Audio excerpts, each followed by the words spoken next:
Salut à toutes et à tous, bonjour, bienvenue dans Questions au Sénateur. On est mercredi, il est 17h, c'est votre rendez-vous hebdomadaire avec Public Sénat et Acropolis. Et aujourd'hui, on reçoit Laurence Rossignol. Bonjour Laurence Rossignol. Bonjour. Comment allez-vous ?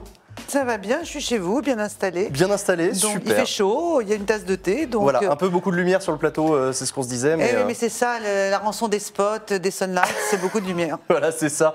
Bienvenue à vous, surtout c'est vous qui nous regardez, qui êtes avec nous. On va passer 1 heure avec vous, avec Laurence Rossignol. Le but, c'est qu'on apprenne à se connaître, qu'on apprenne à discuter avec Laurence Rossignol, qu'on voit avec vous l'actualité, vos combats au Sénat, votre rôle de sénatrice, et qu'on parle avec vous des sujets d'actualité. Voilà. Beaucoup de questions ont été posées par les internautes sur Twitter quand je leur ai demandé. C'est un peu le principe de cette émission. Et évidemment, le chat est avec nous, vous êtes avec nous, nous vous lisons et on est là pour discuter avec vous.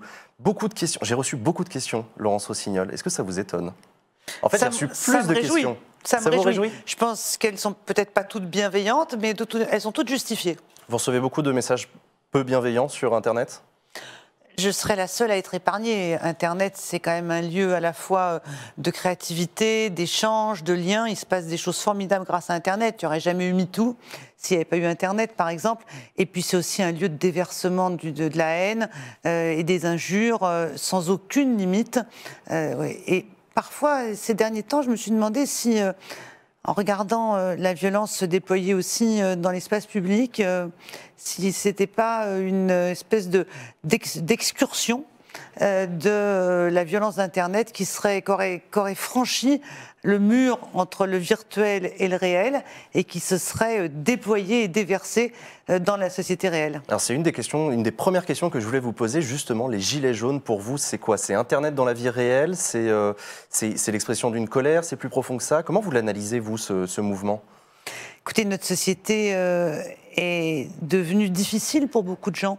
C'est-à-dire que depuis, effectivement, qu'on a changé d'économie, qu'on est passé du capitalisme, de la croissance des années 60, 70, et encore le début des années 80, à l'économie financiarisée et transnationale, pour reprendre le mot un peu savant qu'on utilise, c'est sûr que les salariés, les gens qui n'ont que leur travail pour vivre, sont inquiets et ils ont vu leurs conditions de vie se dégrader. Et en fait, cette idée que le monde allait aller toujours mieux, qu'on aurait toujours plus de progrès pour tous, toujours plus de démocratie pour tous, cette idée-là aujourd'hui est mise en cause. Et il n'y a rien d'évident, en fait, à ce que les choses continuent d'aller mieux. Et beaucoup de gens pensent que ça va plus mal pour eux que ça n'allait au début de leur vie ou pour leurs parents. Et donc, en fait, il ne faut pas être surpris que les gens étaient même, à mon sens, assez patients, en réalité. Et je suis moins surprise de cette irruption de revendications, parce que c'est l'injustice qui est mise en cause quand même. Pourquoi les uns s'enrichissent sans limite ? Parce que c'est sans limite. Je ne sais pas si vous avez observé qu'avant, on parlait des riches, puis après on parlait des très riches, et puis il faut inventer maintenant les super riches, les hyper riches. C'est-à-dire que pour désigner à quel point certains accumulent de la richesse, il faut inventer des mots nouveaux. Et à côté, on a en miroir, on a des gens qui s'appauvrissent, et ça ne pouvait pas durer comme ça. Et le problème, c'est est-ce que ça va encore durer ? Parce que malheureusement, ça peut encore durer. L'économie mondiale n'est pas totalement déstabilisée par le mouvement des Gilets jaunes, et on peut le regretter, mais c'est encore comme ça. Vous parlez d'une irruption de revendications, vous parlez de violence, vous êtes sénatrice de Paris, est-ce que vous avez été marquée... Ah non, je suis sénatrice de l'Oise. Qu'est-ce que j'ai dit ? De Paris. Non, pas du tout, excusez-moi, de l'Oise, évidemment, mais est-ce que vous avez été marquée par les violences ? Je sais. Est-ce que vous avez été marquée par les violences qui ont émaillé le mouvement des Gilets jaunes ? Comment vous dire ? Des violences en marge des manifestations, il y en a toujours eu. Il y a toujours eu des groupes de casseurs, on les appelle ça les autonomes, les ultras ceci, ça a toujours existé. En revanche, par exemple, je suis étonnée des violences très rapides dans le mouvement lycéen, par exemple. Alors on va en parler, j'ai plusieurs questions sur ce sujet. Et je suis étonnée aussi, dans ce qu'on a vu des comparutions immédiates, comment des gens qui sont au quotidien monsieur, madame, tout le monde, qui probablement sont très exigeants en termes de sécurité et doivent tenir chez eux des discours très durs, très fermes à l'égard des casseurs et des délinquants, on peut aussi basculer, entraîné par la dynamique de la foule. Et ça, effectivement, c'est quelque chose qu'il faut avoir en tête. C'est pour ça que j'évoquais tout à l'heure comme probablement les mêmes personnes qui manifestent sont très présentes, très actives sur les réseaux sociaux, une absence de filtre entre la violence virtuelle et la violence réelle. On va revenir sur la mobilisation des lycéens. J'ai quelques questions. Juste avant ça, sur les gilets jaunes, Emmanuel Macron a fait des annonces, du coup, à la télévision, qui étaient très attendues et qui ont été très suivies. Est-ce que c'est suffisant, selon vous, ces annonces d'Emmanuel Macron? En fait, il a répondu tardivement à des revendications qui au début étaient assez précises.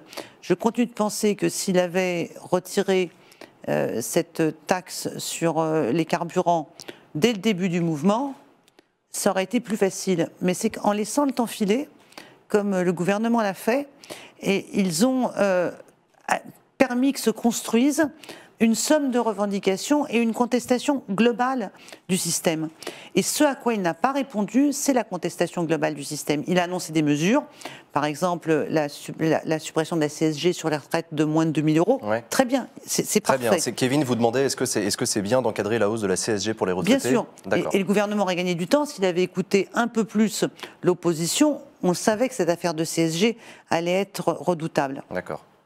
Pour autant, ce à quoi il ne peut pas répondre, et n'a pas répondu aujourd'hui, c'est la contestation globale du système. Et ça, c'est le retard pris dans les réponses qui a déclenché cette inflation de revendications et de contestations. Et ce qui m'a frappé dans son propos, bon, les mesures, les 100 € de plus pour les gens qui gagnent le SMIC, j'aimerais savoir combien ça va être pour ceux qui sont en dessous du SMIC. Il y a quand même 1 million de travailleurs pauvres qui gagnent moins de 850 € par mois. Il y a encore des clarifications que vous attendez de la part du gouvernement. J'aimerais savoir. Ouais. À un moment donné, dans son propos, il a évoqué ces femmes qui sont souvent mères de famille monoparentales, qui ont des conditions de travail difficiles, qui sont concentrées dans des emplois précaires, à temps partiel. C'est bien de parler d'elles, mais si on admet que ces femmes sont effectivement dans des emplois précaires à temps partiel, comment vont-elles être concernées par cette augmentation de 100 € des revenus des personnes au SMIC? Donc il ne suffit pas d'évoquer des situations, il faut apporter des réponses. Par la prime d'activité peut-être. Mais... Oui, mais il faut des précisions qu'on attend encore sur, sur ceux qui sont en dessous du SMIC. Ça, c'est la première remarque. Et la deuxième remarque, c'est que ce qu'il n'a pas donné, c'est le cap. Parce qu'il dit, on ne change pas de cap. En réalité, il est bien obligé de changer quand même un peu de cap. C'est-à-dire que toute l'énergie qu'il avait mise à emmener la France à marche forcée vers sa conversion néolibérale, que la France n'avait pas faite encore, comme la Grande-Bretagne l'avait faite, et qui d'ailleurs l'a conduite au Brexit, comme l'ont fait les Allemands il y a plusieurs années. La France avait bien tenu quand même sur ses socles de protection sociale, de protection collective, sur l'État, sur le rôle de l'État. Emmanuel Macron a voulu que tout ça aille plus fort et plus vite. Là, il a quand même reçu un coup d'arrêt. Ce que les gens lui ont dit aussi, c'est nous, on n'est pas d'accord pour plus d'ultralibéralisme. On n'est pas d'accord pour cette idée selon laquelle plus les riches sont riches, mieux va l'économie. Et il a donc marqué un coup d'arrêt dans cette perspective-là. Plutôt, on lui a donné un coup d'arrêt. Les mouvements sociaux lui ont donné un coup d'arrêt. Mais ce qu'il n'a pas donné, c'est un nouveau cap. Oui. Et je pense qu'Emmanuel Macron aurait intérêt aujourd'hui à faire l'analyse précise de ce qui se passe en France, du lien qu'il y a entre ce qui se passe en France et ce qui se passe ailleurs. Il y a des choses similaires. Et à être celui qui porte un nouveau cap. Parce que le cap qu'il portait depuis juin 2017 n'avait rien de nouveau. C'était les solutions des libéraux depuis 25 ans. Mais vous ne pensez pas qu'il incarne un peu ce système, Emmanuel Macron? C'est compliqué. Enfin, c'est un peu ce que les Gilets jaunes ont voulu dire aussi. Oui, mais il l'incarne parce qu'il veut bien l'incarner. C'est pas parce ce qu'il est intrinsèquement qui incarne ça. C'est le choix politique qu'il a fait. Effectivement, on ne parle pas impunément des premiers de cordée, toutes ces petites phrases sur lesquelles il s'est d'ailleurs excusé, si j'ai bien compris dans son propos. Il incarne ça, mais il est encore temps qu'il incarne autre chose. Vous savez, quand on est un homme politique, président de la République, à un moment donné, c'est l'histoire qui vous offre d'autres voies que celles que vous avez choisies.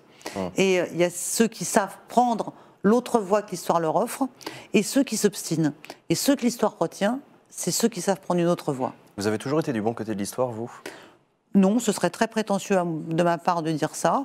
comme ce serait prétentieux de ma part et malhonnête, de dire que je n'ai pas aussi une part de responsabilité dans la situation que connaît aujourd'hui la France et dans celle que connaît la gauche, bien sûr. D'accord. Mais je ne pense pas non plus passer du mauvais côté. Voilà, je ne suis pas passé de l'autre côté.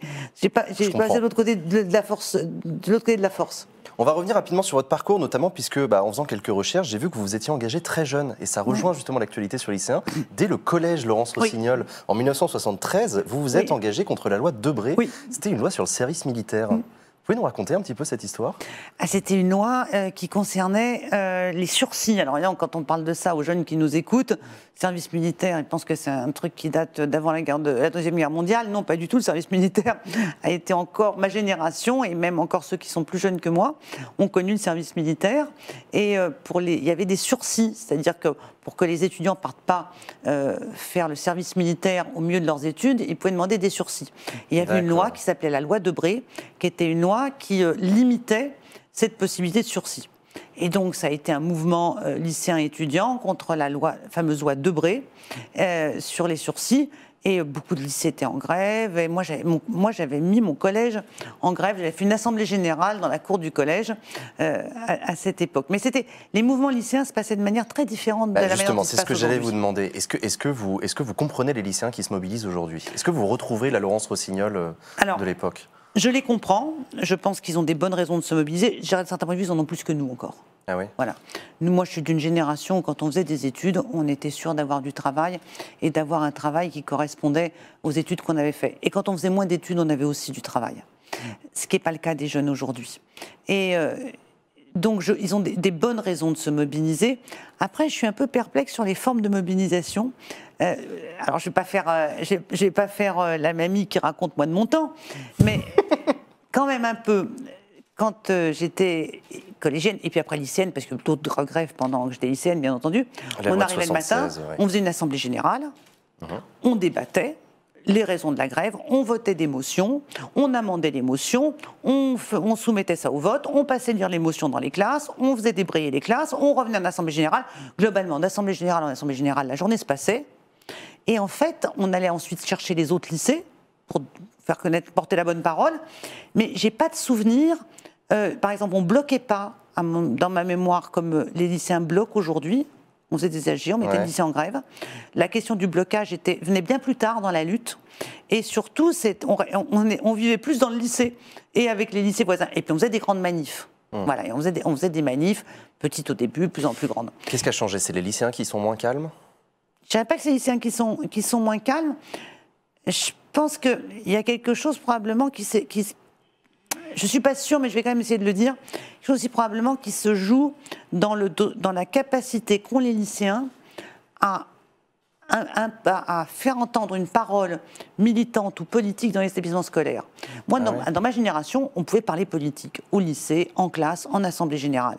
Aujourd'hui, souvent, j'entends des lycéens me dire « Ah, mais ça, on ne peut pas, parce que l'administration est stricte sur les activités politiques. » Et en fait, je me demande s'il n'y a pas quelque chose qui, en fait, en dépolitisant la vie scolaire, conduit à des formes plus radicales d'expression. En fait, le lycée ne canalise plus ce qu'il canalisait auparavant. Il y a eu les lycéens de Mantes, évidemment, que vous avez vu ces images comme nous tous. Est-ce qu'elles vous ont marqué, ces images ? J'étais bien entendu, comme tout le monde, assez choquée. Et en fait, ce qui m'a beaucoup choquée dans ces images, c'est pas tant que les forces de l'ordre aient dû à un moment recourir à des méthodes un peu fermes pour calmer des mouvements qui étaient visiblement hors contrôle et qui mélangeaient lycéens et casseurs. Mais ils les auraient fait asseoir avec les bras croisés. Les forces de l'ordre auraient eu le même résultat en termes d'efficacité du maintien de l'ordre, et on n'aurait pas été choqué des images. Ce qui était choquant, c'était la volonté d'humiliation. Et alors le fait qu'un policier ait filmé ça et l'ait mis sur les réseaux sociaux, je pense qu'il y a quand même quelque chose qui ne va pas. Enfin, les réseaux sociaux, par moments, ça prend la tête à tout le monde, y compris à la police. Et la police doit être exemplaire. Elle doit faire le maintien de l'ordre. Elle était légitime à intervenir et garder ses lycéens pour les protéger aussi contre eux-mêmes. Mais il faut être intraitable sur les dérapages dans la manière dont les forces de l'ordre font respecter l'ordre républicain. Votre ancienne collègue Ségolène Royal a déclaré à propos de ces élèves de Mantes, vous me voyez venir évidemment, je cite, « Ça ne leur a pas fait de mal à ces jeunes de savoir ce que c'est que le maintien de l'ordre ou se tenir tranquille. Voilà, ça leur fera un souvenir. » Oui, et elle aurait ajouté ce que j'ai dit un instant, ils auraient été assis par terre les bras croisés, ça leur aurait aussi fait un souvenir et ils n'auraient pas été humiliés et ces images n'auraient pas fait le tour des établissements scolaires parce que franchement, pour propager un mouvement social, des images pareilles, c'est du pain béni pour les meneurs. Si le policier ne l'avait pas filmé et pas diffusé, on ne l'aurait pas su. Je ne sais pas si c'est mieux. Matsougar qui dit ça. C'est pas faux, mais les gamins l'auraient raconté, je crois quand même. Les gamins l'auraient raconté. Mais enfin, si les policiers se mettent à les policiers n'ont pas à se comporter de manière humiliante, inutilement humiliante, inutile et humiliante. Ils n'ont pas à s'en vanter comme ils le font, comme ça a été fait là. Et ils n'ont pas à le faire. Voilà. Donc il n'y a pas une décision sur est-ce que c'est mieux, pas mieux. Ils n'avaient pas à le faire. D'accord. Sur votre parcours alcanoïde qui nous fait remarquer que vous avez été ministre, aujourd'hui vous êtes sénatrice. Selon vous, entre ces deux fonctions, laquelle permet le mieux de servir vos opinions? Où est-ce qu'on est le plus utile? Il serait hypocrite de ma part de dire qu'on peut faire la même chose en étant parlementaire qu'en étant ministre. Bien entendu, la fonction qui vous permet d'être le plus utile et le plus efficace, c'est la fonction d'exécutif. C'est faire. C'est-à-dire que quand on est ministre, on peut faire un peu. Moins qu'on ne le croit quand on arrive d'ailleurs. On découvre assez vite qu'il y a des limites et que les contraintes sont grandes. Les limites, c'est d'abord les contraintes budgétaires, elles sont là. Les périmètres des uns et des autres, il est mal vu d'aller empiéter sur les plates-bandes des collègues. Et quand on est ministre des droits des femmes, on considère que les droits des femmes, c'est dans tous les ministères, donc on a envie de parler des droits des femmes partout. Il y a la solidarité gouvernementale, qui est une limite aussi. Mais on peut faire des choses, on impulse des choses et surtout on peut les suivre. Ce qui pour moi était très important quand j'étais au gouvernement, c'est que je lançais des choses, des mesures, des plans, des actions nouvelles. Et après, je m'occupais de les suivre. C'est-à-dire que je faisais moi-même le contrôle du gouvernement sur l'action du gouvernement. Parce que, vous savez, les seules lois qui s'appliquent automatiquement, c'est les lois fiscales. Ouais. Quand on vote l'impôt, l'administration fiscale lève l'impôt qu'on a voté. Mais les autres lois, les lois de société par exemple, si on n'est pas derrière la loi en train de la tenir, de la faire avancer, d'en faire la promotion, d'en faire le service après-vente, elles peuvent rester dans les tiroirs et ne pas produire les effets qu'on en attend. D'accord. Baboulinet qui voudrait essayer de comprendre pourquoi est-ce que, selon vous, la population a la sensation que les politiques n'ont aucun réel pouvoir de décision. Parce que l'économie, parce que le changement de nature de l'économie mondiale a privé le politique d'outils d'intervention. Comment vous dire, quand on est de gauche, on avait un cadre national, on était là pour mieux redistribuer les richesses, on le faisait avec des lois, des mesures dans le pays dans lequel on agissait. Et le capitalisme était le capitalisme national. Mais dès lors que les capitaux se promènent d'un bout à l'autre de la planète, que les industries se sont commencées à se délocaliser d'un bout à l'autre de la planète, tout ça nous a filé entre les doigts. Et on voit bien qu'à un moment donné, la réponse, elle n'est plus exclusivement dans le cadre national. Elle aurait pu être dans le cadre européen. C'est ce que nous avons raté. Et nous-mêmes, les socialistes. C'est-à-dire que l'Europe aurait pu être le cadre dans lequel les sociodémocrates, comme on les appelait à l'époque, moi j'ai mieux le mot de socialiste, les partageux, d'un certain point de vue, ceux qui veulent qu'on partage les richesses, auraient pu continuer de promouvoir ce modèle-là. Qu'est-ce qui a raté? Qu'est-ce qui n'a pas marché? Ce qui n'a pas marché, c'est qu'on s'est laissé prendre par la technostructure bruxelloise et on a laissé la culture libérale devenir la culture de l'Europe. Et on n'a pas su, les socialistes ont vraiment raté le coche, et d'une Europe politique et d'une Europe sociale. Et une fois qu'on a eu raté le coche, on ne peut pas le rattraper. C'est très difficile. Nibal qui vous demande, essayez d'adapter un système capitaliste sans assise démocratique pour qu'il ne fasse pas trop de dégâts. Est-ce que c'est vraiment être de gauche? C'est un peu acide comme question, mais... Non, mais c'est une déception. C'est une bonne question. Est-ce qu'être de gauche consiste à vouloir renverser le capitalisme ou essayer de transformer le réel dans le capitalisme tel qu'il est. Et en même temps l'affaiblir. Et en même temps l'affaiblir. Je suis passée par les deux phases. Oui, on viendra sur votre parcours. Vous venez de la LCR, la Ligue communiste révolutionnaire. Donc. Voilà, donc j'ai cru que la révolution mondiale allait apporter le socialisme. Et puis après, j'ai observé une chose, c'est que la révolution mondiale a rarement apporté le socialisme.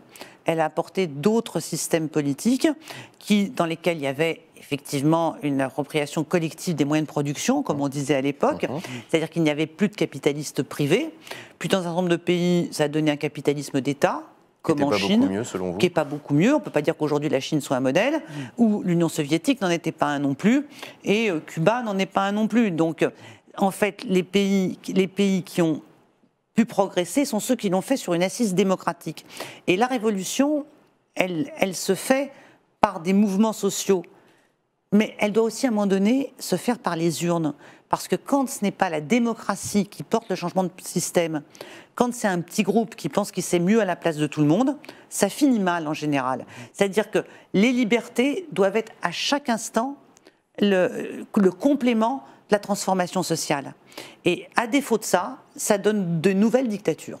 Est-ce que, selon vous, cette question démocratique qui est au centre de ce que vous êtes en train de dire est revenue un peu sur la table à l'occasion des Gilets jaunes ? Oui, parce que les gens constatent que depuis, en gros, que l'économie a changé, depuis que le salariat est en difficulté, les politiques sont inaptes, impuissants à transformer ça. Donc les gens pensent que c'est parce que les politiques sont pas bons qu'il faut en mettre d'autres. Ils ont essayé d'autres, l'alternance, etc. Ils ont essayé En Marche, et puis en fin de compte, le résultat est à peu près le même. Donc les gens disent, donnez-nous le pouvoir directement à nous, ça ira mieux. Ils ont raison de dire ça. Le problème, c'est que le pouvoir qu'ils ont, eux, la souveraineté, elle est supposée passer par des représentants. Et il faut des représentants. La démocratie directe peut être utile, mais on ne peut pas fonctionner en démocratie directe permanente, ça n'existe pas comme système. Mais en revanche, moi je pense que nos institutions, celles de la Ve République, sont à bout de souffle. Oui. Elles sont épuisées, elles datent d'une autre période, elles ont été conçues à la fin des années 50, début des années 60, dans une toute autre période, et en particulier, et alors ça c'est une position qui est probablement très marginale, mais que je n'hésite pas à donner, je pense que l'élection du président de la République au suffrage universel corrompt la vie politique en France. Il faut arrêter d'élire le président de la République au suffrage universel. Il faut que les gens commencent à réfléchir si cette élection du président de la République au suffrage universel est vraiment le meilleur mode d'expression qu'on leur propose. Qu'est-ce qui se passe ? À peine un président est élu, que déjà on commence à parler de sa réélection. L'Assemblée parlementaire, elle est par référence au président.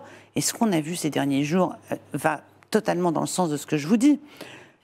On a vu les députés de la majorité, les ministres, bidouiller, se prendre les pieds dans des déclarations. En fait, pas un ne savait ce qu'il fallait dire. Tous attendaient la parole du président de la République. Donc, on surinvestit un homme, parce que le plus souvent c'est un homme, enfin ça a toujours été un homme en France, on surinvestit un homme, ça il a une majorité et les gens sont là à attendre que l'oracle parle. Ça ne marche pas. Voilà, ce n'est pas aujourd'hui la démocratie dont nous avons besoin. Et elle est totalement toxique pour justement une démocratie plus vivante et plus émergente. À propos de démocratie vivante, il y a Ombirel sur Twitter qui me demande que pense-t-elle de l'émergence d'une volonté de voir la démocratie évoluer, par exemple avec le numérique. Est-ce qu'on peut participer à l'exercice démocratique via le numérique ? Oui, on le peut, on le fait déjà un peu. Il y a des consultations qui ont lieu via le numérique. Moi, je suis toujours un petit peu prudente sur une démocratie qui s'appuie sur ceux qui veulent participer. Et qui n'est pas attentive à la représentation globale. Et puis je crois par ailleurs à la confrontation orale. Je crois au fait qu'on soit en face à face. Vous voyez cette émission qu'on fait tous les deux, on la fait pas, vous dans votre studio et moi derrière mon ordinateur. On se parlerait différemment. On se parlerait différemment. Et le dialogue n'est pas le même. Et donc il y a une confrontation des idées qui est dynamique, qui va nous permettre à vous et à moi de progresser dans notre compréhension des choses et surtout de la prise en compte du point de vue de l'autre. Le risque du numérique, c'est la non prise en compte de l'autre. Et pour que l'autre soit pris en compte, il faut qu'il soit à côté de vous, en face de vous, ou autour d'une table. Qu'est-ce que Thibault vous demande, qu'est-ce que vous pensez du référendum d'initiative citoyenne, qui est très réclamé par certains gilets jaunes? J'en pense théoriquement du bien. Mais et en même temps, je ne peux en penser que du bien. D'accord. Et c'est une prise de risque. On le voit bien. Mais il faut assumer la prise de risque et se dire que dans la confrontation des idées, par exemple, j'ai pas envie d'avoir un référendum sur est-ce qu'il faut virer les immigrés de France. J'ai pas envie d'avoir un référendum. J'ai pas envie d'avoir un référendum sur un sujet de ce type-là. Ou sur des questions de société, comme sur des sujets sur lesquels vous êtes très mobilisés. Ou des questions de société. Oui, sur les questions de société, encore que je pense que sur beaucoup des questions de société, en général, le politique est en retard par rapport à l'opinion. D'accord. Donc, on en reparlera sur la question des droits des femmes. Voilà. Mais il y a des sujets qui sont des sujets incandescents, sur lesquels je ne suis pas sûre que ce soit la bonne solution. Mais bon, les Suisses y arrivent, avec les votations. On peut probablement y arriver aussi. Mais il faut des vrais cadres de débat et de confrontation des idées. Qu'est-ce que vous pensez de... Quelle est votre vision? Je vous demande, quelle est votre vision pour rendre plus compréhensibles les institutions? Comment mieux intégrer les citoyens dans la démocratie? Oui, on tourne toujours autour des mêmes sujets. Mais oui. J'en ai reçu beaucoup des questions autour de la question démocratique. Alors, je pense qu'il y a la question de la réforme de nos institutions, elle va venir dans le débat à un moment donné ou à un autre. Je sais que le président de la République avait déposé un projet. Et puis, en fin de compte, là, d'après ce que j'ai compris, en entendant ce que demandent les citoyens, ils vont revoir ce projet et il doit y avoir un débat autour de la réforme. Moi, j'avais été choquée sur la réforme constitutionnelle qu'avait présentée la majorité, enfin le gouvernement, plus exactement, de l'absence de démarche en amont. C'est-à-dire que, boum, on faisait tomber comme ça une réforme constitutionnelle, mais on n'avait pas établi avec les gens un diagnostic sur ce qui fonctionnait bien et ne fonctionnait pas bien. Donc, pour réformer les institutions, il faut déjà faire un diagnostic partagé. Moi, je peux vous dire ce que j'ai fait quand j'étais ministre, parce que j'étais dans des politiques sociales, je m'occupais des familles, de l'enfance, des personnes âgées, je me suis occupée, et des droits des femmes. Voilà les 4 portefeuilles que j'ai eus pendant que j'étais au gouvernement. Et j'ai 2 réformes que j'ai essayé de conduire en partant de l'idée que dans matière de politique sociale, les seuls qu'on n'entend jamais, c'est les usagers, ces politiques sociales, c'est-à-dire les bénéficiaires. Et que du coup, on fait beaucoup d'erreurs en matière de politique sociale. Et j'ai conduit une réforme de l'aide sociale à l'enfance, dont je suis très fière. Très fière. Et je regrette qu'elle ne soit pas mieux appliquée, pas mieux suivie, que les moyens ne viennent pas derrière. Et cette réforme, je l'ai conduite avec les usagers. L'aide sociale à l'enfance, c'est les enfants placés. C'est les enfants placés, ce qu'on appelait autrefois la DAS. Ouais. Même des gens comme vous qui sont nés après le changement de nom continuent de réagir au mot DAS. Moi, je me souviens du mot DAS, oui. Voilà, mais je ne suis pas sûre que vous étiez nés. Il a changé en quelle année, le mot DAS? Avec la décentralisation, je crois. En 82, oui, non, j'ai découvert. Voilà. Et les enfants de l'ASE. Et moi, j'ai conduit cette réforme avec tous les professionnels, mais aussi les familles des enfants placés à l'ASE et les anciens enfants de l'ASE qui sont devenus majeurs, et aussi des groupes d'enfants. Donc j'ai essayé de mettre en place un cadre pluridisciplinaire, pluri-institutionnel, dans lequel les usagers débattaient avec les professionnels. Et ça, c'est un vrai travail. En fait, la démocratie, ça demande du temps, de l'énergie et de la volonté. Voilà. Et il faut remonter les manches, il faut se mettre les mains dans la matière pour arriver à associer ceux avec lesquels et pour lesquels on transforme la société. Il y a Fellward qui voudrait parler du danger des lobbies quand on essaye d'associer d'autres personnes. Les lobbies n'est-il pas la fin du véritable débat parlementaire et démocratique? Les lobbies, moi j'ai toujours été dans les politiques sociales. Alors question lobby, vous savez, il n'y a pas grand-chose. Hein. Il n'y a pas beaucoup d'argent, il n'y a pas énormément d'intérêt économique en jeu. Encore que sur le secteur des personnes âgées, on voit quand même avec les groupes privés d'EHPAD des lobbies se mettre en place parce qu'il y a un business là. Ouais. Pour moi, il y a des lobbies là où il y a de l'argent. D'accord. Sinon, par exemple, je ne crois pas qu'il y ait un lobby LGBT. Voilà. L'aide sociale à l'enfance, vous savez, les enfants placés et leurs parents font pas un lobby et les institutions qui les accueillent non plus. Il n'y a pas de lobby LGBT non plus. Non, il n'y a pas d'intérêt économique. Le fait de défendre des revendications ne fait pas de vous un lobby. Le lobby, c'est quand on défend des intérêts économiques qui parfois d'ailleurs sont justes. Ouais. Le lobby n'est pas forcément malfaisant. Il peut des fois amener aux politiques des éléments importants. Par exemple, moi, ce que je fais, parce que je rencontre effectivement des caisses de retraite, en fait des organismes, des entreprises qui attirent mon attention. Il m'arrive de déposer des amendements qui m'ont été suggérés par des acteurs économiques, on pourrait dire par des lobbies. Ce que je fais, c'est que j'écris toujours dans mon amendement, cet amendement a été proposé par, et je cite le lobby, entre guillemets, qui m'a proposé l'amendement. Vous avez des exemples récents de... Ah oui, je l'ai fait ça récemment sur un sujet concernant les retraites des professions indépendantes. Je vais épargner à nos auditeurs le contenu de l'amendement parce qu'on va les perdre en cours de route tellement c'était technique. Mais à ce moment-là, j'ai dit voilà d'où vient l'amendement. Et je pense que déjà la transparence permet de désamorcer une partie du lobbyisme. Parce qu'il faut être contre les lobbies et leur poids. Mais en même temps, il ne faut pas cesser de discuter avec l'ensemble des acteurs qui ont quelque chose à dire sur un sujet. Vous voyez, des fois, j'apprends des choses par l'intermédiaire des industriels, par exemple.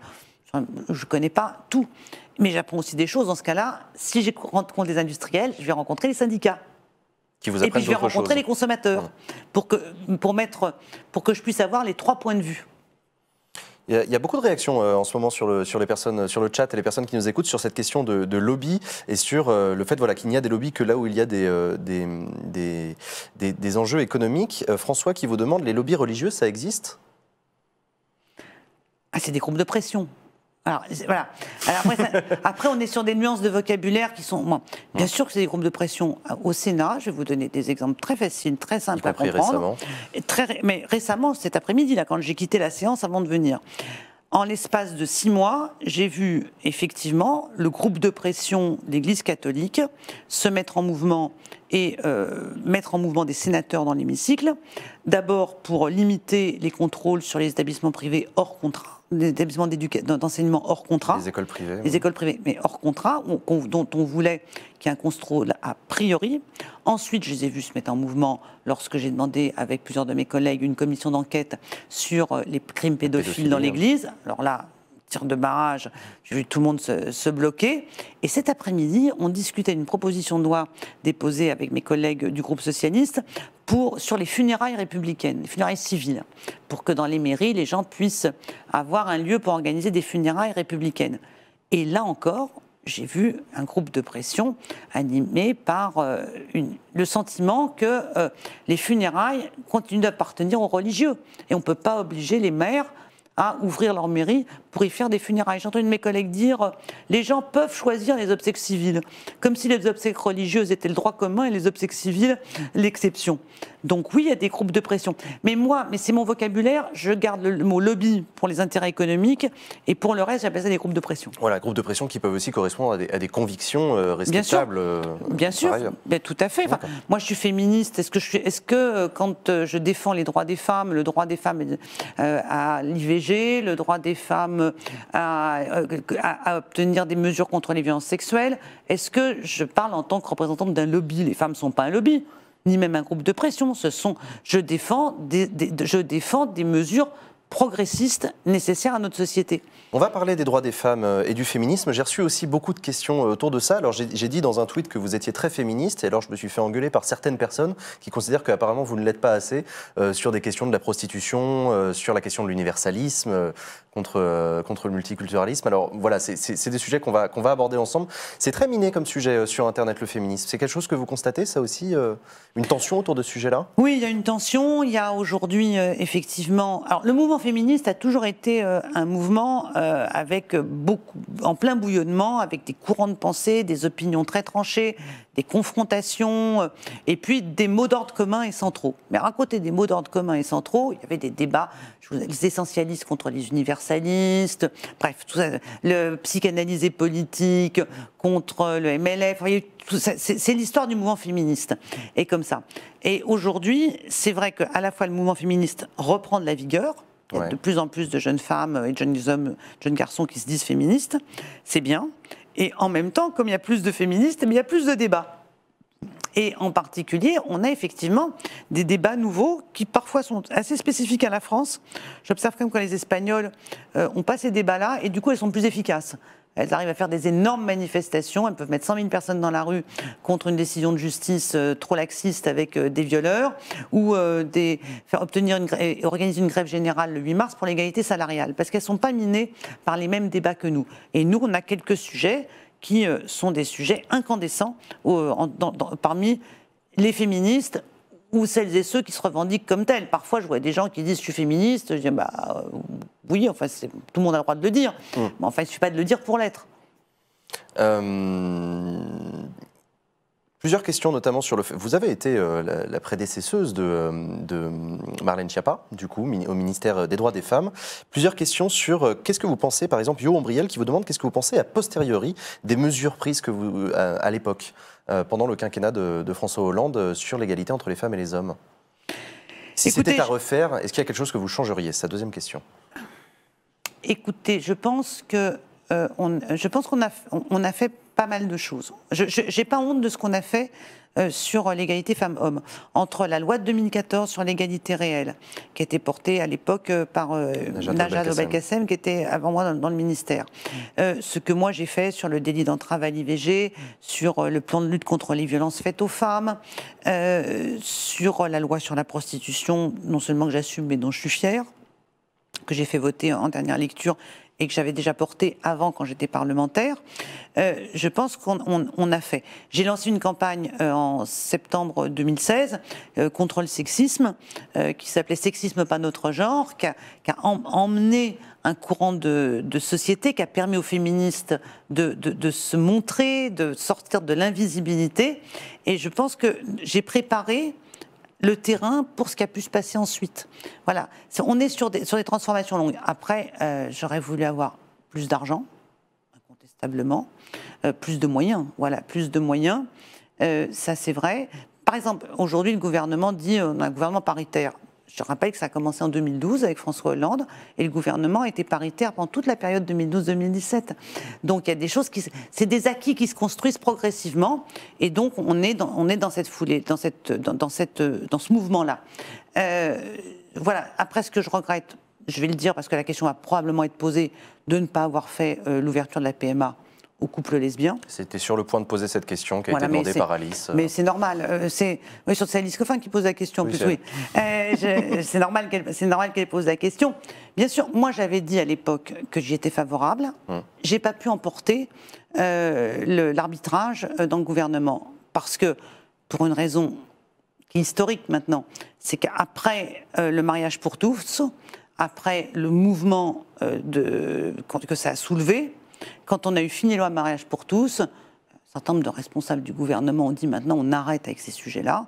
On ne veut pas remettre la manif pour tous dans la rue. On ne va pas les remettre dans la rue. Je pense que l'erreur a été de ne pas avoir tout fait dans la même loi. Parce qu'on n'aurait pas mis plus de gens dans la rue si on avait eu toutes les questions qui sont liées à la parentalité, la PMA et l'adoption. Ça n'aurait pas été pire. Et ce serait fait. Et après, je pense qu'on aurait pu le faire aussi, d'ailleurs. On les aurait pas remis dans la rue. Et la preuve en est, c'est qu'aujourd'hui, je crois qu'ils auraient du mal à être dans la rue. Ce que je ne comprends pas, en revanche, c'est pourquoi le président de la République, aujourd'hui, ne le fait pas. Pourquoi on tarde? Pourquoi on reporte en permanence peut-être pour la même raison. Oui, mais je pense que les conditions ne sont plus les mêmes. Et voilà, les conditions ne sont plus les mêmes. On voit bien que les adversaires ont moins de capacité de mobilisation. Voilà. D'accord. Il y a Pew sur Twitter qui voudrait savoir, est-ce qu'on peut espérer au cours des prochains mois ou des prochaines années une discussion sur la suppression de la clause de conscience pour l'IVG? J'y suis favorable. J'ai déposé une proposition de loi au Sénat dans ce sens. Je pense que c'est le dernier compromis qui reste de la loi Veil. Vous savez, quand la loi Veil a été adoptée, il avait fallu faire un certain nombre de compromis pour trouver une majorité à l'Assemblée nationale. Tous ces compromis ont été progressivement supprimés. L'exigence d'une condition de détresse, par exemple, pour les femmes qui venaient avorter, le double rendez-vous pour qu'elles aient le temps de réfléchir, comme si elles n'avaient pas réfléchi avant de venir demander un avortement. Et il reste la clause de conscience. Moi, je suis favorable à sa suppression. J'ai cru comprendre, malheureusement, que et la ministre de la Santé et la secrétaire d'État chargée de l'égalité femmes-hommes étaient, elles, favorables au maintien de la clause de conscience. Et comme la majorité parlementaire a peu de capacité d'initiative en dehors des consignes que leur donne le gouvernement, j'ai peur que ça ne se fasse pas. Au cours de ce quinquennat, là, vous y croyez pas trop Mais en même temps, ce qui a reprovoqué le débat sur la cause de conscience, c'est les propos tout à fait inadmissibles et choquants du président du syndicat des médecins gynécologues, qui avait nous expliqué qu'en gros, un avortement, c'était un meurtre. Peut-être il y aura un autre dérapage comme ça et qu'à un moment donné, on dira maintenant, il faut arrêter ça et il faut revenir au code de déontologie qui donne une clause de conscience pour tous les actes médicaux à tous les soignants. Et ce que moi, je conteste, c'est l'existence d'une clause de conscience spécifique à l'avortement, parce que l'avortement ne doit pas être un acte spécifiquement stigmatisé dans les actes médicaux. D'accord. Sur la question des déserts médicaux, Pew vous demande comment revaloriser la profession de gynécologue justement pour pallier le manque, notamment en province. Je ne suis pas sûre que c'est un problème de revalorisation. Je ne suis pas sûre que ce soit ça le problème. Je pense qu'on n'en sort pas assez. Il y a pas c'est la formation. C'est un problème de formation, du nombre de gynécologues. On a un déficit démographique. Et puis en plus, il faut en revanche rouvrir la profession de gynécologue de ville. En fait, il y a beaucoup de gynécologues obstétriciens qui se consacrent à l'hospitalier, ou dans l'hôpital ou clinique. Et c'est les gynécos de ville qui manquent. Par ailleurs, il faut aussi former les médecins généralistes à prendre en charge une partie du suivi gynécologique, du suivi de la santé sexuelle et reproductive des femmes, qui peuvent être aussi pris en compte par les médecins généralistes. C'est-à-dire que, mais tout ça voudrait que notre rapport à la santé évolue, et surtout la médecine. J'observe qu'on a une médecine qui débite l'être humain en tranches. L'un s'occupe des intestins, l'autre s'occupe des yeux, le troisième s'occupe des oreilles, un quatrième s'occupe du ventre des femmes. Et cette façon de faire de la médecine, en fait, elle ne permet pas une prise en compte globale du patient. Et ces médecins généralistes le font, ils le font bien, mais il faut les aider encore à le faire. Il y a Plo Koon qui revient sur la PMA et qui vous demande, et la GPA, alors est-ce que vous êtes pour? Non, je suis opposée à la GPA. Alors pourquoi? Parce que, à la différence de la PMA, ne mobilise pas une tierce personne. Voilà, c'est des gamètes, il y a un don de sperme, et puis il y a des gamètes, et puis après il y a une implantation. Bon. En revanche, la GPA, la grossesse pour autrui, elle mobilise le corps d'une femme qui va porter l'enfant pour les autres. Et je considère que c'est une véritable dérive que d'admettre que le corps des femmes puisse être utilisé, et surtout dans le corps reproductif des femmes, puisse être utilisé pour un enfant qu'on aura commandé. Voilà, ça me choque parce que le plus souvent, les femmes qui font ça, et on voit bien le trafic qui a lieu dans les pays pauvres, qui ont légalisé la GPA, c'est quand même, on peut pas accepter. Enfin, on a beaucoup de mal à admettre l'idée que porter un enfant et ce soit la même chose que de faire un don de sperme. C'est pas la même chose de porter un enfant. Voilà. D'accord. Sur la question des droits des femmes, j'ai reçu plusieurs tweets de personnes particulièrement énervées contre vous suite à votre déclaration sur les femmes qui portent le hijab seraient des militantes de l'islam politique. Vous l'auriez déclaré. Qu'est-ce que vous pouvez nous dire sur cette polémique? Est-ce que pour vous, les femmes qui portent le voile sont des militantes de l'islam politique?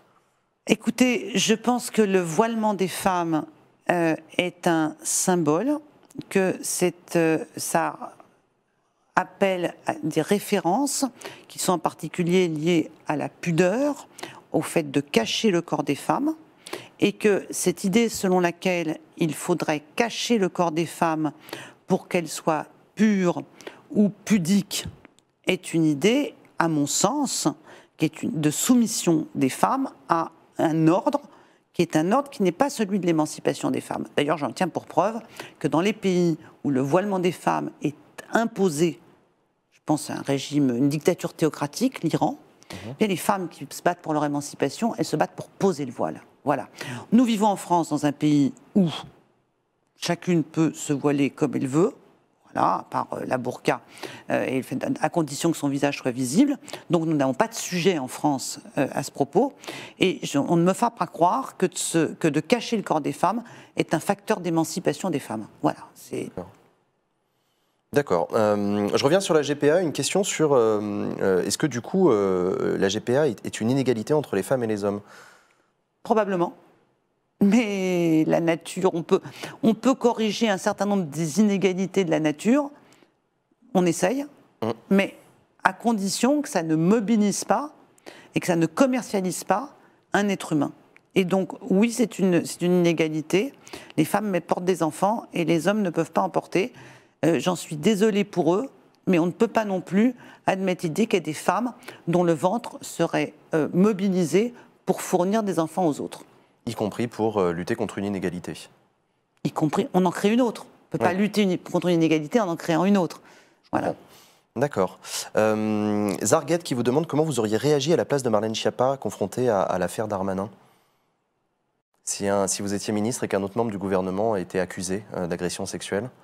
Je ne lui aurais pas apporté ma solidarité ni mon soutien, et je ne serais pas allée m'afficher à côté des affaires. 2 fois quand même, 2 membres du gouvernement ont été mis en cause sur des affaires avec des plaignantes sur des questions d'agression sexuelle ou d'échange de services.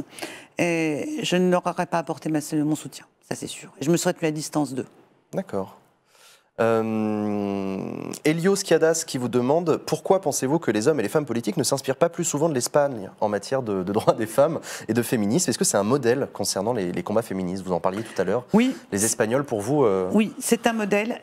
Les féministes espagnols sont effectivement un modèle parce qu'elles ont une capacité de mobilisation extraordinaire que je leur envie. Et c'est pour ça d'ailleurs que j'ai participé à la manif Nous Toutes.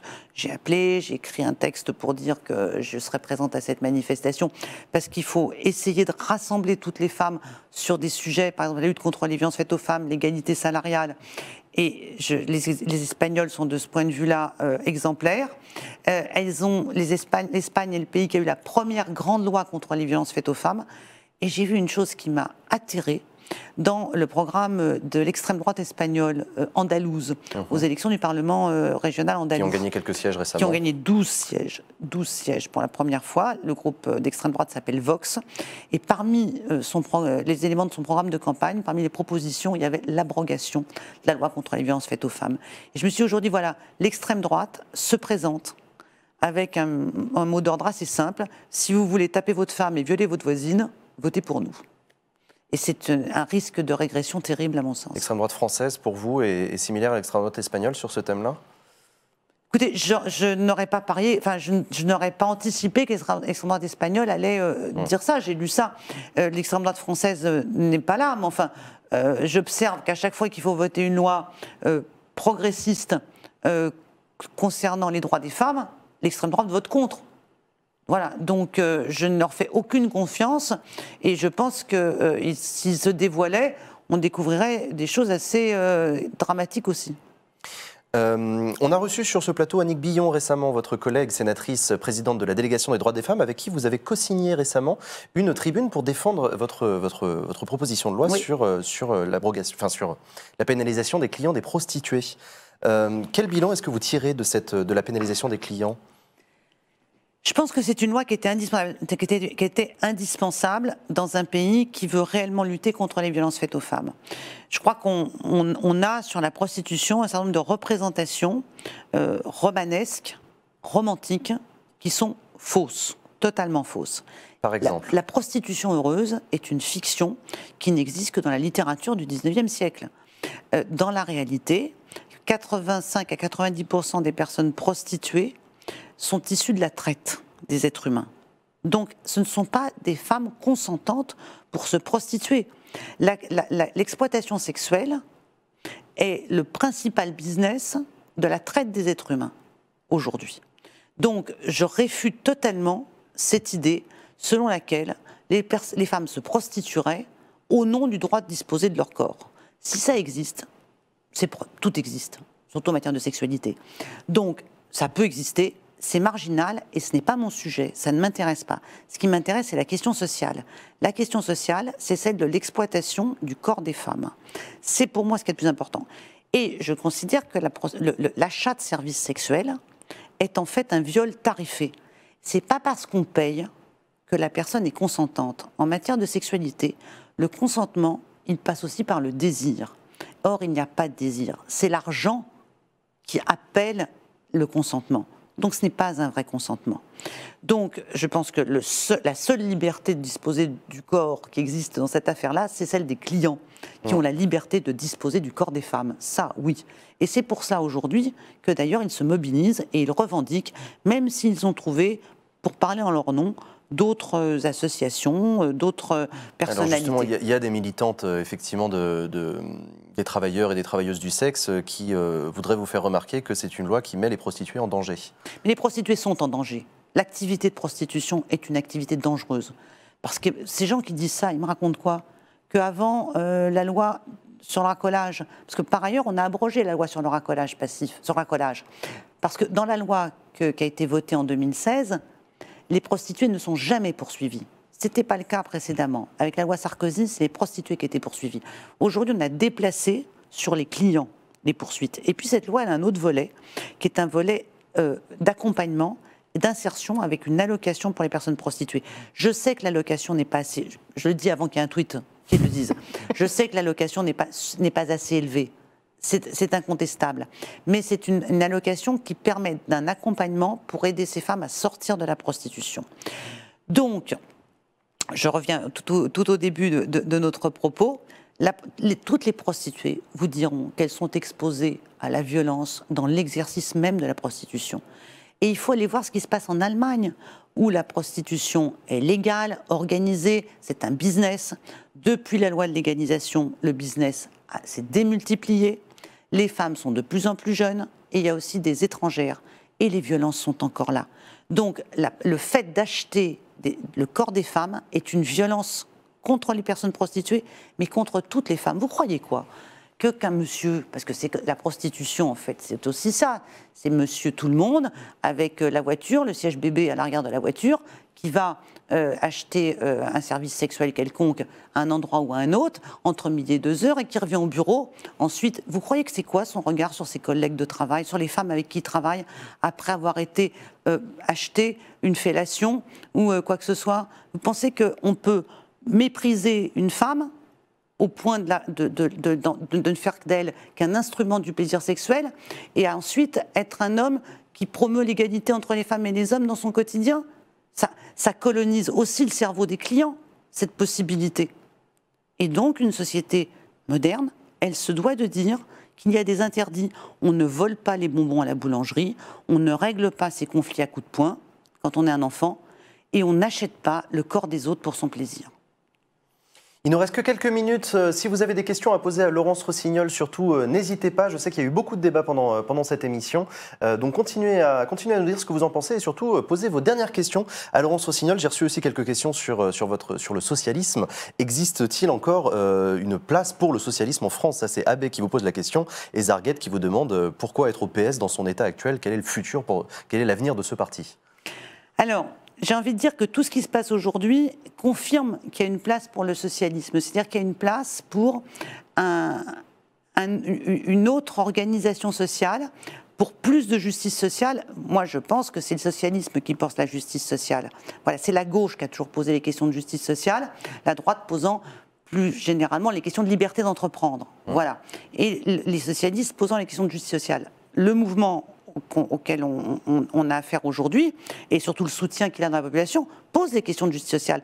Donc bien sûr qu'il y a une place pour une idéologie du partage, voilà, et de l'égalité. En même temps, j'ai bien conscience qu'aujourd'hui, ces références-là sont très en difficulté, partout. En France, en Italie, en Grande-Bretagne, aux États-Unis, au Brésil. Donc le vent qui souffle sur la planète n'est pas un vent progressiste, c'est un vent réactionnaire. Vous pensez que le socialisme en France est victime d'un vent planétaire Ah mais c'est pas une question d'être victime, c'est que l'histoire, elle se fait par grands mouvements. Faut pas croire qu'on, comment vous dire, on est tous sur les mêmes réseaux sociaux. Au Brésil, en France, en Italie. On travaille dans des entreprises qui sont les mêmes. Vous pouvez être salarié chez Renault au Brésil, travailler pour une entreprise américaine et être en France. Tout est mondialisé. Donc, bien entendu, aussi, les grands courants se mondialisent également. Aujourd'hui, on a des périodes dans l'histoire. La période dans laquelle on est aujourd'hui est une période très inquiétante. C'est une période de régression de la démocratie. Alors qu'on pensait que la démocratie était un système politique qui ne pouvait que progresser, on voit aujourd'hui qu'il y a des gens qui disent bah, « vous, la démocratie, ça ne sert à rien ». Voilà. Donc on est dans une période où la gauche a besoin d'inventer des réponses nouvelles pour une situation nouvelle. Pourquoi je suis au PS? Pour une raison assez simple, je suis élue socialiste, je suis sénatrice socialiste. Les gens qui ont voté pour moi, dans mon département, ils ont voté pour une socialiste. Et je pense que l'honnêteté intellectuelle veut que je tienne le mandat qu'ils m'ont donné. ceux qui sont socialistes, ou même ceux qui ne le sont pas, qui ont aussi voté pour moi, ils savaient qu'ils votaient pour une socialiste. C'est un message indirect que vous faites passer à vos anciens collègues qui ont rejoint soit En Marche, soit la Je vais vous dire une chose, moi je ne passe pas de messages indirects, je ne passe que des messages directs. L'implicite en politique, c'est pas positif. Bon. Une dernière question justement sur le socialiste. Il y a une motion de censure qui serait déposée par le groupe PS, le groupe Gauche démocrate et républicaine et le groupe de la France insoumise à l'Assemblée nationale. Est-ce qu'on est sur un début de reconstruction de la gauche autour d'une plateforme commune? Ce serait bien. Et que ce soit une gauche qui soit capable de se rassembler, d'être attractive et aussi de peser sur le gouvernement. Moi, je suis respectueuse des institutions. Le président de la République est élu pour 5 ans. Cette Assemblée nationale l'est aussi. Le cours qu'ils ont choisi n'est pas celui, contrairement à ce qu'ils croient, pour lequel ils ont été élus. Ils ont juste été élus pour faire barrage à Marine Le Pen. Ils n'ont pas été élus pour convertir la France au néolibéralisme. Donc, si on peut avoir à côté d'eux une opposition forte qui soit capable à la fois d'être constructive, d'offrir une alternative et de peser sur l'action du gouvernement, bien entendu, je le souhaite. Posez vos questions, merci en tout cas pour toutes vos questions, j'en ai plein parce qu'elles me sont posées là sur ma tablette. Il y a une question que j'aime beaucoup quand j'ai vu tout à l'heure sur Twitter, c'est à 17h il y a une audition de la mission d'information sur la pédocriminalité et vous êtes une des seules de ces membres de cette mission d'information semblant prendre cette tâche au sérieux. Est-ce que ce ne serait pas utile que vous soyez à cette audition plutôt qu'ici dans cette émission? Alors d'abord, je ne suis pas la seule, j'ai des collègues, il y a la vice-présidente Marie-Pierre de la Gontrie qui prend ça très au sérieux, il y a une des rapporteurs, Michel Meunier, deux collègues à moi qui sont très sérieuses. Et je sais bien que j'avais un conflit d'agenda, mais c'est fréquent. Je m'étais engagée auprès de vous. Si je vous avais appelé à 14h pour vous dire je ne viens pas, je vous aurais mis en grande difficulté. Je précise qu'on a déjà décalé une fois cette émission. Je ne pouvais pas vous faire ça 2 fois, je vous aurais mis en grande difficulté. Et j'ai des collègues qui sont aussi très sérieuses et très consciencieuses dans cette mission d'information. Et j'y serai à la prochaine réunion. Très bien. Loustic qui vous demande ce que vous pensez des propos du pape François sur les homosexuels. Les propos du pape, enfin bon, je pense qu'il y avait 2 versants, 2 volets dans ses propos, mais que lui aussi devrait comprendre qu'il y a des sujets incandescents. Et s'il pouvait lâcher un peu les baskets des femmes et des homosexuels, et en général s'intéresser un peu moins à la sexualité, ça nous ferait des vacances. Une dernière question de Valentin qui vous demande qu'est-ce que vous comptez faire après votre mandat de sénatrice? Est-ce que vous pensez à 2022? Quand je ne serai plus sénatrice, je ne sais pas quand ça arrivera, quand je ne serai plus sénatrice, j'aurai atteint l'âge de la retraite. Donc je ferai des activités associatives, je serai dans une ONG, je m'occuperai de ma famille et de mon jardin. Et est-ce que je pense à 2022 il ne faut pas être obsédé par l'élection présidentielle, mais en France, c'est quand même un rendez-vous politique important. Donc bien entendu, parfois je me dis comment ça va se passer en 2022. On laisse l'hypothèse ouverte alors. J'ai pas parlé de moi. 2020... Ah, moi je parlais de vous. Ah, vous parliez de moi pour 2022 oui. Pensez-vous être candidate en 2022? C'est la question qui m'a été posée. Écoutez, j'y ai pas encore pensé, mais maintenant que vous me suggérez, je vais y réfléchir. Réfléchissez-y alors. Merci beaucoup, Laurence Rossignol, d'avoir accepté notre invitation. La semaine prochaine, Hugo recevra Jean-Marc Gabouty, sénateur RDSE de Haute-Vienne. Est-ce que vous avez une question à lui poser à votre collègue Jean-Marc Gabouty? Non. Non? Bon. Non. Eh bien, écoutez, vous les internautes, par contre, vous aurez des questions à lui poser, j'en suis sûr. Merci à toutes et à tous. La prochaine émission sur Acropolis, c'est Et l'Europe, bordel, demain à 18h30. Merci beaucoup d'avoir suivi cette émission en partenariat avec Public Sénat. Vous en retrouverez les meilleurs extraits sur les réseaux sociaux de Public Sénat, donc ne les ratez pas. Merci à toutes et à tous pour vos questions. Merci d'avoir suivi cette émission. À très bientôt. Ciao.